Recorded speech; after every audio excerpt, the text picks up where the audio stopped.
सजैले बानी तहरे खातिर, तहर बड़ुए प्लानिंग का बता द आखिर। भोले बाबा से मांग रही हूँ तुम्हें 7 जन्म के लिए। तू सुमारी कर रही है सनम के लिए, तेरा जान जल ढारेगा वतन के लिए।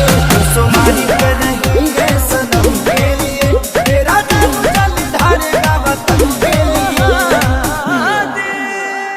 ओम नमः शिवाय, ओम नमः शिवाय, ओम नमः शिवाय,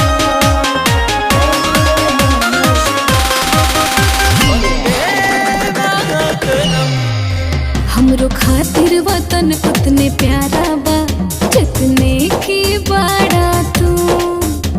तोहार मोहब्बत पे घर बा दिल से बाटे लव यू।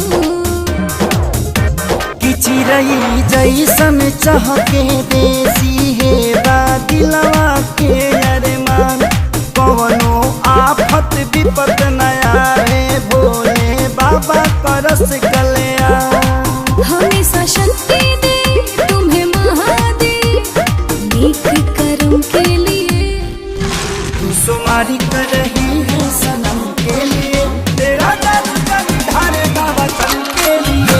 तू सुमारी कर रही है सनम के लिए, तेरा दर जल ढारेगा वतन के लिए।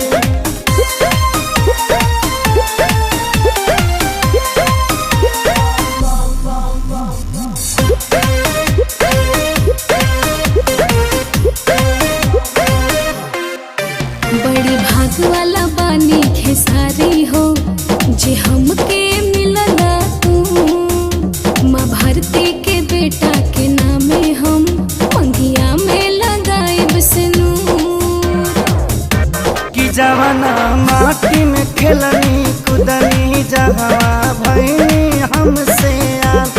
यही कारण करेले अकेले से भाई